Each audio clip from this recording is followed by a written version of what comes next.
Welcome to Charles Travels, the show where we explore the world and all its wonders, from the majestic landscapes to the intricate details of human connection.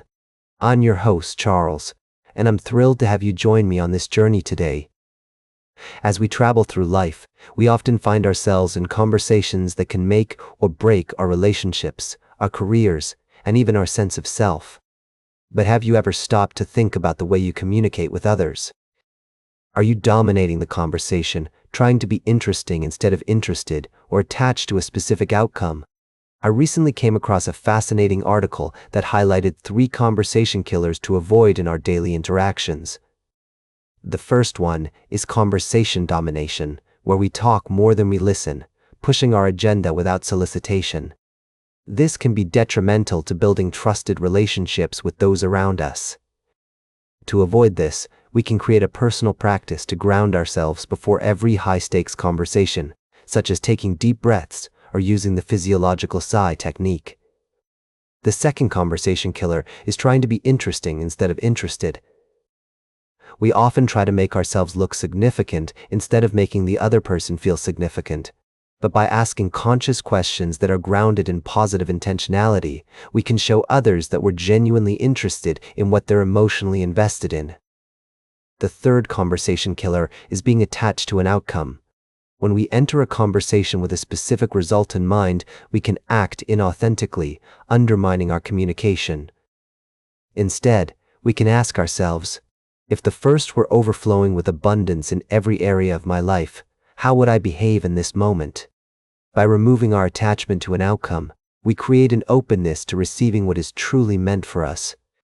As leaders, embodying conscious conversations is key to building a high-trust culture, increasing employee engagement, and creating a sense of belonging.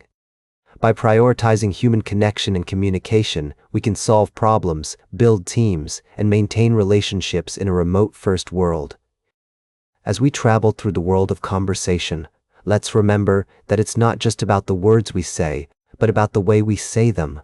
It's about being present, being interested, and being open to the possibilities that arise from genuine human connection. We'll be right back with more fascinating travel adventures on Charles Travels. Welcome back to Charles Travels, where we're exploring the fascinating world of sports and culture. Today, we're taking a journey to South America, where the beautiful game of football is a way of life. I'd like to take you to the vibrant streets of Buenos Aires, Argentina, where the excitement of the Recopa Sudamericana Championship has just come to an end. As we stroll through the bustling streets, the sounds of cheering fans and lively music fill the air. We're here to celebrate the triumph of Lanús, the team that has just won the Recopa Sudamericana title for the first time in its history. Let's take a moment to appreciate the rich history of this competition, which pits the Libertadores champion against the winner of a secondary CONMEBOL tournament. Since its inception in 1989, the Recopa Sudamericana has become a prestigious tournament, showcasing the best of South American football. We've seen some incredible matches over the years, with teams like Boca Juniors, River Plate, and Sao Paulo dominating the competition. As we delve into the world of South American football, we're reminded of the passion and dedication of the fans. From the colorful stadiums to the lively streets, the energy is palpable. We've seen teams rise to glory and others fall short, but the love for the game remains unwavering. Let's take a look at the list of past champions, which reads like a who's who of South American football royalty. We have Boca Juniors with 4 titles, River Plate with 3, and Sao Paulo with 2. The competition has been fierce, with teams from Argentina, Brazil, Uruguay, and Colombia all vying for the top spot. As we celebrate Lanús's victory, we're also reminded of the importance of tradition and heritage in South American football. The game is not just about winning or losing. It's about the community, the culture, and the history that surrounds it. From the iconic stadiums to the beloved teams, every aspect of the game is steeped in tradition and passion. As we continue our journey through the world of sports and culture, we're reminded of the power of football to bring people together. Whether you're from Argentina, Brazil, or anywhere in between, the beautiful game has a way of transcending borders and languages. Welcome back to Charles Travels. As we conclude our journey today, we find ourselves in the state of Maryland, where a new law has sparked controversy and debate. The law in question prohibits cooperation agreements between federal immigration officers and local authorities, effectively limiting the ability of Immigration and Customs Enforcement, ICE, to work with Maryland sheriffs.